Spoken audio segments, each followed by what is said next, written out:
strong for some clown who thinks he's Batman. I am Batman! Growing up, Batman Beyond was easily my favourite TV show based on the legacy of The Dark Knight. Created by Paul Dini, Bruce Timm and Alan Burnett as a successor to the iconic original animated series of the 1990s, the show took the story of Batman in a wildly different direction, running for 3 seasons from 1999 to 2001. Set in the far future, the series depicted an aging Bruce Wayne struggling to keep up with his crime-fighting responsibilities, culminating in a rescue attempt gone horribly wrong, where Batman is forced to pull a gun on one of his foes, breaking his personal code, and causing Bruce to give up the mantle of Batman for good. And that was just the first 5 minutes of the show. Fast forward to even further in the future. Without Batman, crime is on the increase in Gotham, and it's up to young teenager Terry McGinnis to pick up where old Bruce left off. After his father is supposedly killed by a group of thugs, Terry steals Bruce's suit and becomes the Batman of the future, avenging his father's death.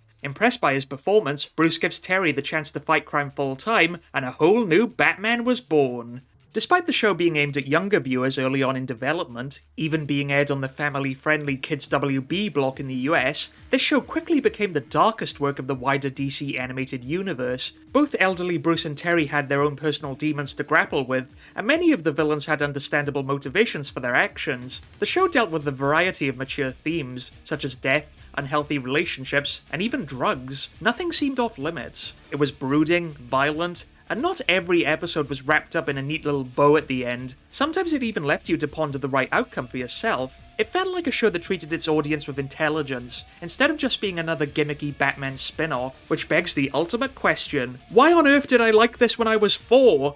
Yeah, you heard me. I was practically a baby when I got into this show. I probably should have still been watching Blue's Clues or something, but instead I was watching ink choke the life out of Batman. Still, despite the mature tone, you can't deny this concept has a lot of appeal for kids. I mean, a high-tech Batman who can fly around with all kinds of futuristic gadgets. No wonder this sparked my imagination back then. It just felt cool to watch, like I was seeing something for older boys that I shouldn't. In fact, I even remember buying the toys. They were really weird too. It was like this whole virtual reality thing called Batlink that had nothing to do with the show, with a bizarre computer virus Joker terrorizing cyberspace. The Joker reveals a whole new face. Take the battle to cyberspace. Yeah, remember that episode? Like, I don't get it. Where were the toys of Shriek, or Ink, or Spellbinder? Maybe the cheesy slogan at the end was just too good to resist. Evil defeated, Joker deleted.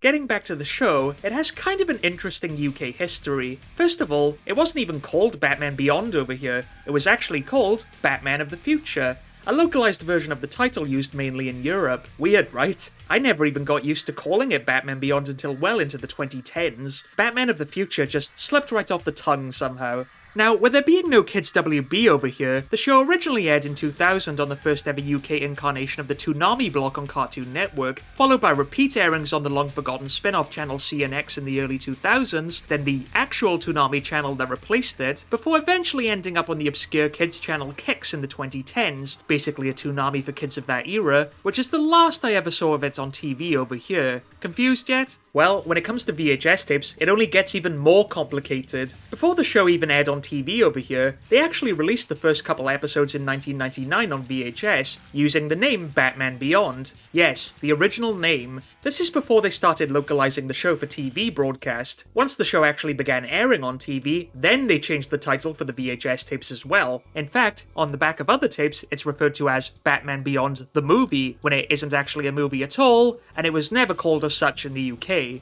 That's marketing for you. 2 more tapes, School Days and Spellbound, were the next to come out in 2000, featuring 4 episodes each. While these names might make it seem like they were grouping episodes together under a certain theme, they were just the episodes following on in order from the original Rebirth VHS. School Days only really has 1 episode set in Terry's school, and for some reason, the Royal Flush Gang are on the cover when their episode isn't even on this tape.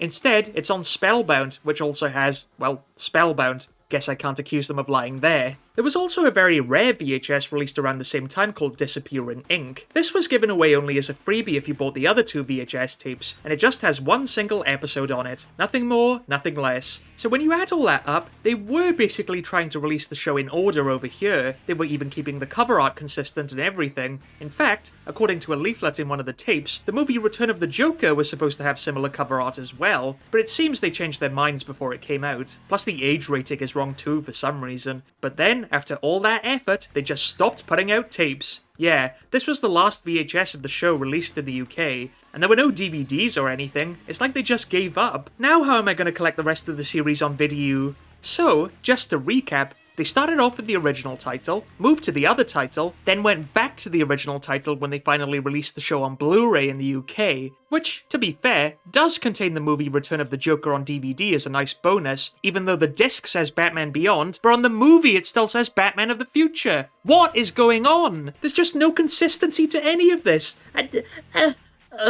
Okay, before my brain explodes, I think we'd better get to the main event, Return of the Joker on VHS. Released direct-to-video in 2000, this was the only ever movie based on Batman Beyond, and I have a lot to say about it. Like I mentioned before, this show was pretty dark stuff, and at the age of 5, I couldn't just walk into the video shop and buy it on VHS. Most of the tapes had big fat 12 ratings on the cover, which meant you couldn't buy it unless you were over that age. Except for School Days, which is PG, but we won't even get into that kind of inconsistency right now because it just upsets my OCD. Still, when I saw this movie for the first time in my local video shop, I knew I just had to have it. I still remember picking it up and begging my dad to rent it for me. And he did. Take that, age ratings. So at the tender age of 5, I tucked myself up in bed, got nice and comfy, and prepared to watch one of the darkest Batman films ever made. I'll provide the narration. Well, I guess it doesn't seem that dark at first, since it starts off with that Pokemon promo again. Actually, it's funny, as in the US, Batman Beyond aired right alongside Pokemon on Kids WB. They even shared some promos together. Hey, what do you got there, a rabbit? It's a Pokemon. A what? It's a new show that follows ours on Kids WB. This is just deeply disturbing. I think we'll skip ahead to the next trailer, The Little Vampire. Who are you? Stay calm, friend. Let's fly. Yeah, this doesn't really fit the tone either, does it? I've never even seen this film, so to me it just looks like the Stuart Little kid took a wrong turn and ended up on the set of a vampire movie. Witness the wonder. Oh my god. And have fun till the cows come home. How did a trailer like this end up on a Batman Beyond tape? Then again, that Thomas the Tank one had Jesus getting nailed to a cross, so maybe I shouldn't complain. The Little Vampire.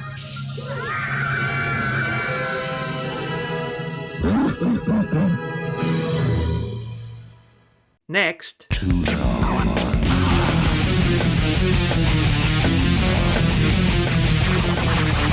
Oh yeah, it's Toonami. This was an extended promo made for the UK version in 2000, and it's probably one of the most epic ads ever made. It's over 3 minutes long, with pounding rock music and action right in your face. It's like an assault on your senses.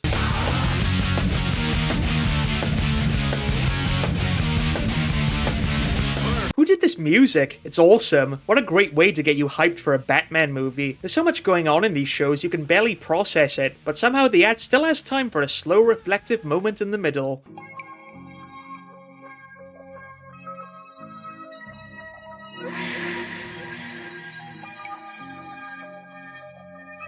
Ah, it just takes me right back.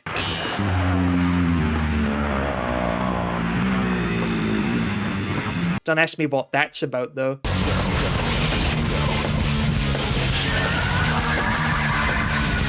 I wasn't a big fan of anime as a kid, but I always loved watching Toonami purely because the presentation was just so cool. With this kind of attitude, how can you not love it? The whole space aesthetic, the atmosphere, it made watching Batman Beyond on Toonami that much more exciting. How did they promote it in the States again? A little bit of Batman dropping in, a little bit of MIB shedding skin, a little bit of Sharina's what I like, a little bit of Pikachu Wonder Mike. Oh, well, anyway, I still get fond memories every time I see this promo on the tape. Look it up if you haven't seen it already. It really is a treat. Toonami, your destiny is here.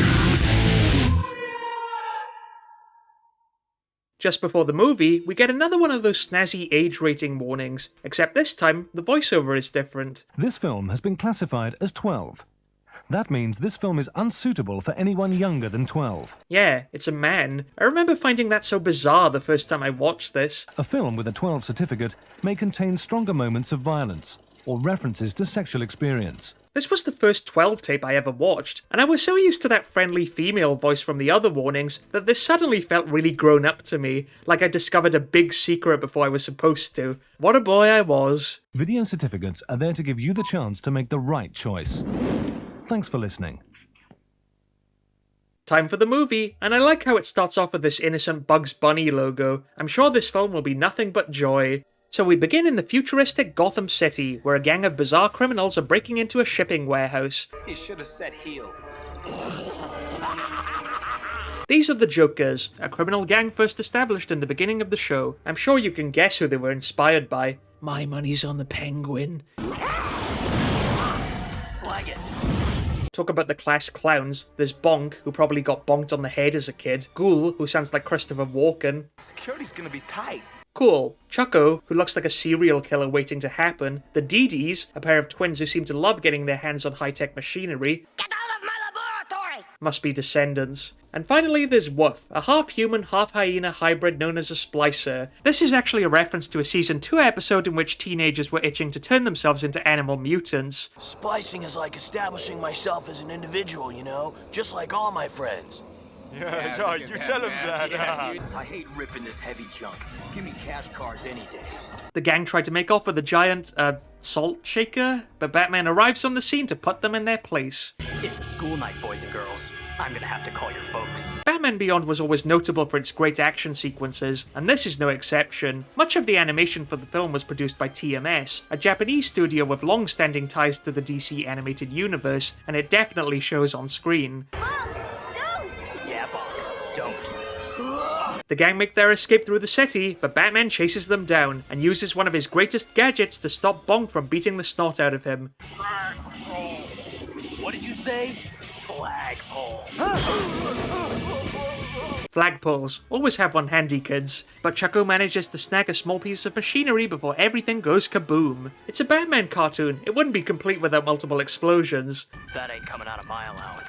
After all that action, we then get a rather simplistic credit sequence. I suppose people might claim that this is an artistic decision, but in reality, the makers just ran out of time to make something more visually interesting. But either way, the soundtrack rocks.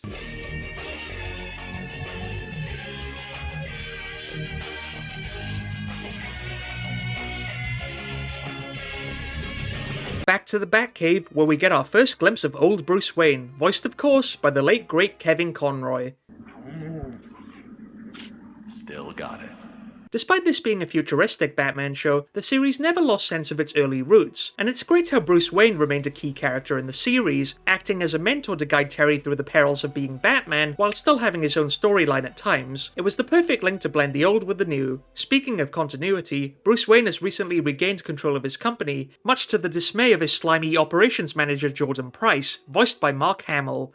I hope Mr. Wayne is up to the challenge. I'm sure he's not suspicious at all. I've worked long and hard to regain control of my family's company, and I won't hand it over again. It's interesting to ponder the timeline here, as it pretty much places this movie somewhere in the third season of the show, when Bruce took back control of his company in the episode King's Ransom, after Derek Powers bought him out, and his son Paxton took over later on. At least once his father turned into a skeleton, ate a sandwich, and blew himself up. But that's another story. So, despite being released before the show ended, you could argue this movie takes place after the events of the series. That's how I like to think of it.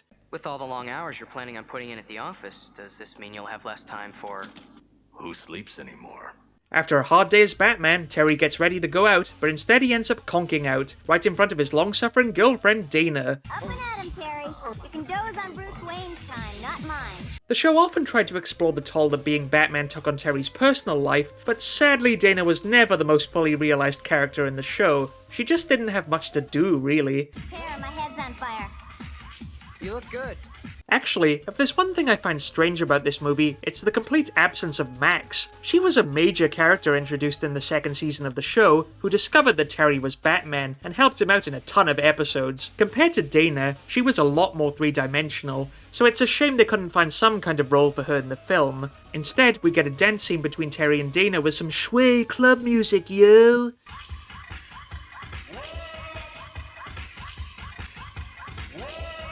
Meanwhile, the Jokers return to their lair, where their sinister leader grills them for failing him once again. Losers, all of you, a disgrace to the name Joker. I mean, come on, do they really have to hide him in darkness? We all know it's Killer Croc. In all seriousness, this is pretty creepy, and it doesn't get any better when Bonk calls out his boss and decides to quit. I want out. If you insist. That's also how we did it in my day. I would say this is a fantastic entrance for the Joker to make his return, but this isn't how I remember it. Bonk wasn't shot with laughing gas. I thought the Joker fired a stake through his heart. Is this a Mandela effect or something? Well, the truth is that this copy of the movie is actually a censored version. Yes, back when this film came out, some of the content was deemed a bit problematic for kids, so they censored most of the violence to make it more family-friendly. In fact, the whole process caused the film's original release date of Halloween 2000 to be delayed by 2 months to December. Some of the changes were small things, like adding white flashes to a lot of the punches, or putting seatbelts on all the vehicles. Buckle up, kids. But in some cases, whole sequences were replaced with new scenes of animation, like Bonk's death for instance, and then other moments of violence were eliminated entirely. A lot of the dialogue was redubbed too. Ah, brave new world that has such putzes in it. Ah, brave new world that has such yatzes in it. Now, if all this censorship seems like overkill to you, then yeah, you're right. I mean, what were you supposed to do if you wanted to know about the original version at the time? Read the novel? Get the script book? Yes, there was a novel and a script book. Movie merchandise is a strange art. Well, fans complained, many petitions were signed, and eventually the full uncut version of Return of the Joker was released onto DVD in 2002. But in the UK, all we ever got was the sanitized VHS version. Even the movie included with the Blu-ray set is cut, so if in doubt, get the import out. In fact, I remember being so offended by the censored version, I actually tried recording the movie once on Channel 5 when I was about 10 years old, but it was still the cut version. Though, ironically, the uncut version was shown all the time on Cartoon Network's Cartoon Theatre on TV, which is why I have such a strong memory of it in the first place. So it's not quite a Mandela effect, just a very confusing situation. You know, kids, a lot has changed while your old Uncle Joker's been away. Anywho, the Joker himself is back in business, played with perfection as always by Mark Hamill. I wonder if there's a connection there.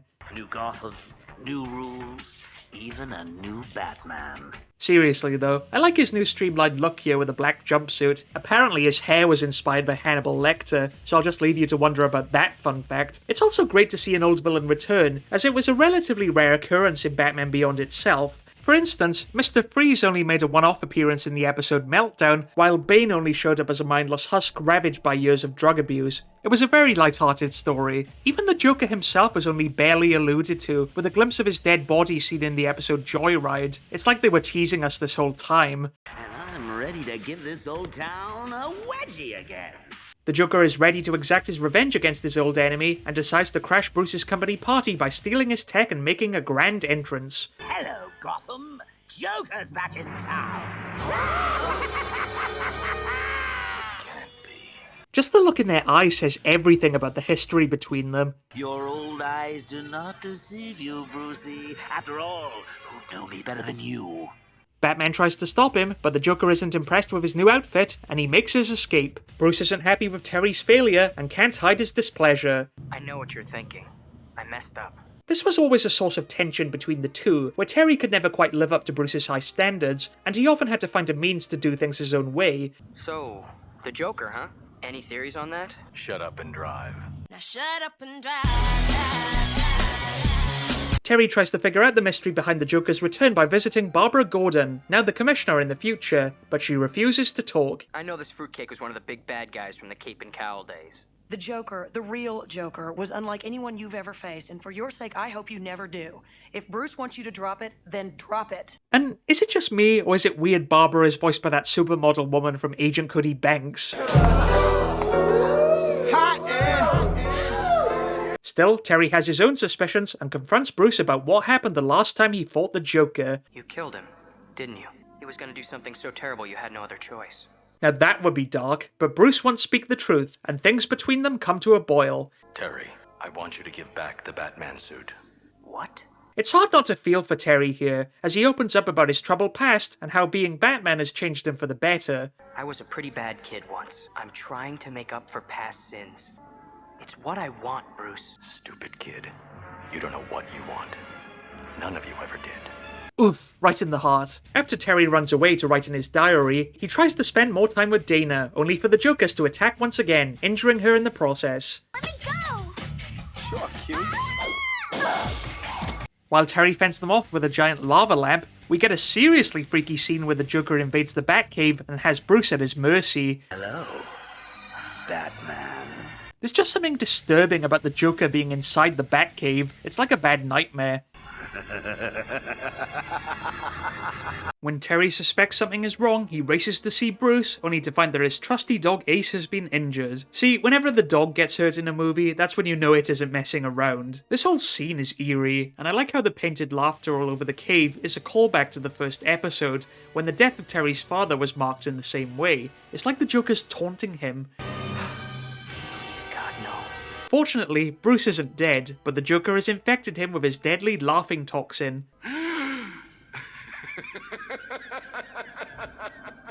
Did I say that other scene was creepy? No, this is creepy. Terry jabs him with an antidote, but Bruce needs time to recover. In the meantime, he's paid a visit by Barbara, and Terry convinces her to finally tell him the truth about how the Joker died. Barbara, I'm a part of this. I need the answers Bruce can't give me.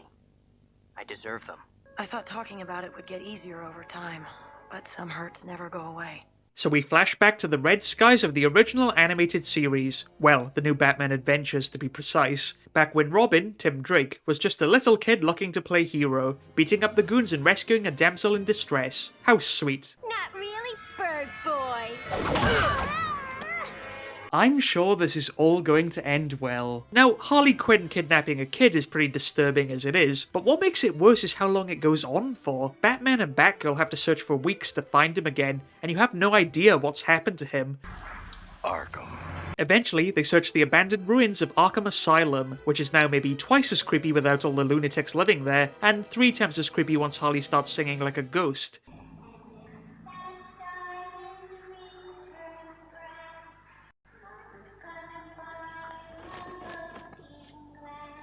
Ooh. Puddin' Company! Hello there. Welcome to our happy home. Of course, Harley and the Joker are behind Robin's disappearance, but even then you still don't know what they did to him. Though, on a side note, I really dig this redesign of the classic Joker. In the new Batman Adventures, they gave him these weird black eyeballs, and it never quite looked right. But here they cleaned up the design a little, and it's probably the best he ever looked in animation. The red eyes just sell it, I think. You know, Bats, we've been doing this little runaround of ours for years. None of us are getting any younger. And Harley and I were thinking it was time to start a family. The Joker and Harley play happy families, but there's all this talk of childbirth and adoption. Like, what's going on here? Where's Robin? We remembered you always had a few spare kids hanging around, so we borrowed one.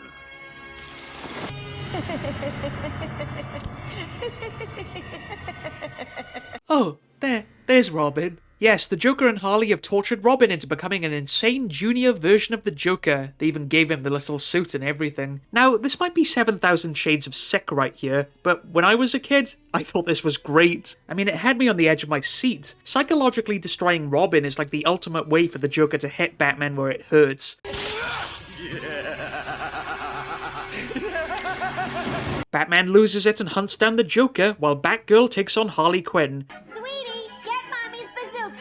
I guess you could say this is a cat fight, or maybe it's more like a bat fight. Ugh, never mind. How could you help Joker do it, Harley? Okay, so he roughed the kid up a little, but I'll make it right. She's not even that bothered by it, which makes this whole thing even more unnerving. Even Harley's past the point of no return. The fight comes to an explosive end, literally, when the two get blasted off the edge, but Batgirl tries to save Harley and... yeah, she plummets to her doom. I was wondering when one of these animated movie villains would finally bite the dust. Like, bam! No mercy. What's the matter, Batman? No witty comeback? No threat? Meanwhile, Batman is tormented even further by the Joker, who shows him a grisly home video of how he tortured Robin into insanity, forcing him to give up all his secrets. The dear lad began to share such secrets with me, Bruce. It's true, Batsy. I know everything. It's even worse in the uncut version, where you actually see Robin getting electrocuted. You're just a little boy in a play suit crying for mommy and daddy. It'd be funny if it weren't so pathetic. It feels like the Joker truly breaks Batman here, pushing him over the edge. If you don't like the movie, I've got slides. You almost start to wonder if he really will kill the Joker. I'll break you in two. If you had the guts for that kind of fun, you would have done it years ago. But the Joker gets the upper hand and orders Robin to kill him, which, as far as evil plans go, is maybe a whole new level of wrong. Make him one of us. However, Robin can't do it and pushes the Joker into a random water tank. Then he dies by slipping on a wet floor and accidentally frying himself. Yeah, suffice to say, the Joker's death scene probably suffered the most out of all the censorship changes. They digitally erased most of the blood, took out a scene where the Joker stabs Batman in the leg, that explains the cane, and worst of all, completely altered the death itself. In the uncut version, it seems like Robin is going to kill Batman, but he changes his mind at the last second and shoots the Joker instead, killing him with a perfect punchline. That's not funny. That's not... When it comes to killing off a bad guy, it doesn't really get much better than that, but slipping on a wet floor? Not so much. So despite the Joker's death, Robin is still a broken mess, and he breaks down in despair while Batgirl arrives to comfort him.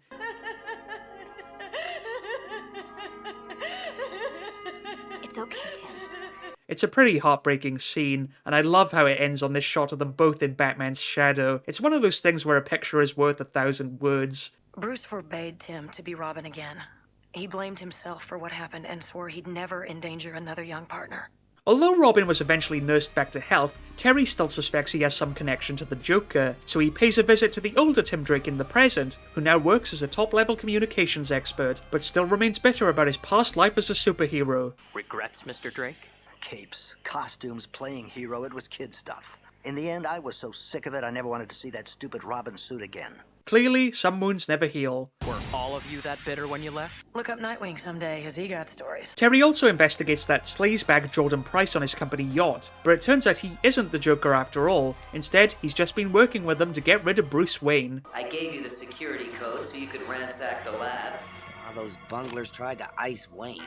Nice red herring. I mean, they even made him look like the Joker and everything. Loose ends should be tied up. But the Joker's double-cross Price and blasts the yacht to ashes with a giant laser, while Batman only just narrowly manages to save him in time. Batman turns him into the cops. The salute there is kind of amusing, but he still can't figure out who the Joker is. If I was the Batman I was supposed to be, I'd have cracked this by now. Fortunately, Bruce is well enough again to help out, and they make up after their previous argument. Gordon told me what happened to Tim Drake. That's why I didn't want you going up against the Joker. But Terry realizes that the Joker smashed up the Robin costume and decides there's only one person who hates the suit that much. I talked to Drake. He's got less love for that costume than the Joker. I think somehow he's behind this. Taking Ace the Bat-Hound with him, Terry confronts Tim Drake at his lab, but he turns out to be a hologram, and Terry gets trapped inside by walls of lasers. It's like a level in an old video game. Actually, don't get me started on the video game. The disgruntled Mr. Drake is indeed in my employ. So the Joker reveals the true extent of his plan, using all that stolen technology to hijack a giant defense satellite and fire lasers all over Gotham. Think of it as urban tagging on a grand scale. Seems the Joker likes his memes the classic way. Terry escapes in the Batmobile, and we get a game of literal laser tag through the city, with all kinds of destruction and chaos without any concern for innocent civilians. I can see their parachutes. They're okay. Too bad it's Sunday. Those buildings would have been filled up tomorrow. Terry tracks the Joker down to his lair in an abandoned candy factory, but first he has to take down his henchmen, using all his gadgets to send them packing. Even Ace gets in on the action. Personally, I think this started the superhero dog trend of the early 2000s. Like, remember that show Crypto the Superdog? Yeah, that was weird. Good bad dog. Terry finds Tim Drake, but he's clearly lost his mind, still tormented by visions of the Joker. He's there when I sleep, whispering, laughing, telling me I'm just as bad as he is. We're both the same. You almost wonder where Tim ends and the Joker begins.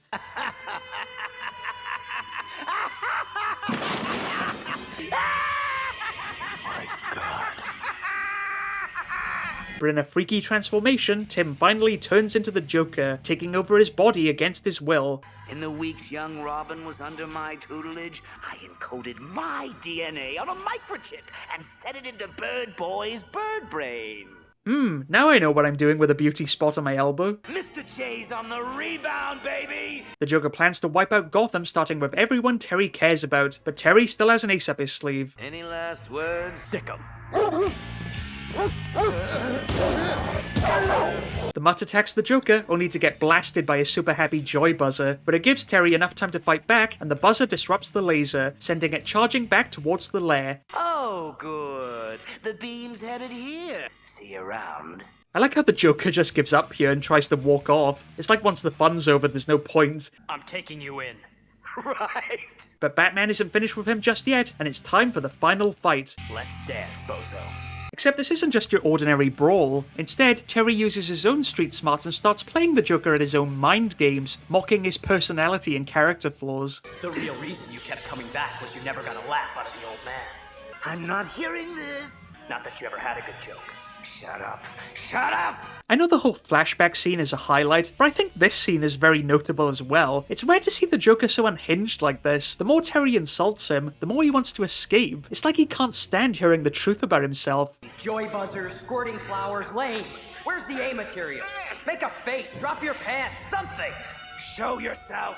Also props to Terry's voice actor Will Friedle for pulling off that great Joker-esque laugh. You make me laugh, but only because I think you're kind of pathetic. Don't you dare laugh at me! Don't you dare laugh at me! Who else has ever made the Joker say that? Terry basically gives him a mental breakdown here. Bruce might be the Joker's greatest foe, but it seems Terry is the only one who truly got under his skin. It's a solid moment for both these characters, and one of my favourite scenes in the movie. I thought the Joker always wanted to make Batman laugh. You're not Batman! But the Joker is so enraged, he blows Terry sky high and finally gets the upper hand, looking like a true madman as he pulls off his mask and strangles him to death. Just listen to his laugh. Come on, McGinnis. Laugh it up now. You miserable little punk. Laugh! Ha! Ha! But Terry gets the last laugh and uses his joy buzzer to fry the microchip, killing the Joker for good. If that doesn't make you a true Batman, I don't know what does. Now, how else do you end a Batman cartoon? By blowing everything sky high, of course. After that, we catch up with the Dee twins being released from jail, where it turns out that their grandmother is actually Harley Quinn. You rotten little scamps! I struggle to make a good home for you, and this is the thanks I get! Now, this is quite funny, but still, it does kind of spoil the brutality of her death scene. I mean, she fell into a bottomless pit. What, are you saying she landed on a bouncy mattress or something? Oh, shut up, Nana Harley. Terry visits Tim in the hospital, which is somewhat fitting, as they're the only two people to have, killed the Joker. It's all connected, you see. Bruce couldn't have chosen anyone better to put on the mask. Coming from you, that means everything. Terry bumps into Bruce outside, who finally decides to visit his old partner for the first time in decades. An appropriate conclusion to see the original Batman team reunited here. Well, except for Nightwing, but whatever. It's not Batman that makes you worthwhile. It's the other way around. Never tell yourself anything different. With that, Terry makes his leave and flies off into the city as the true Batman of the future.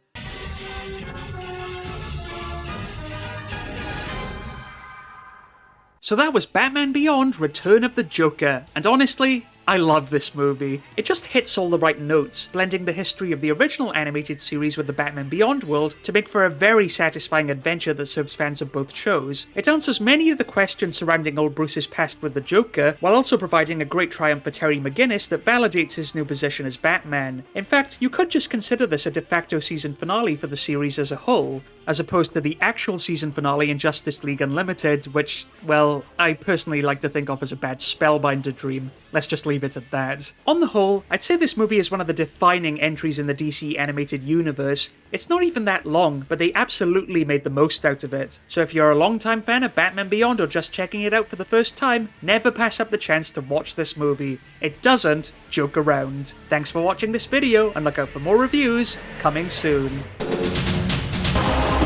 Thanks for watching. Don't forget to like and subscribe, support me on Patreon for early access to new episodes, and don't forget you can buy a ton of these tapes from the official Back to the Past eBay store. See you next time.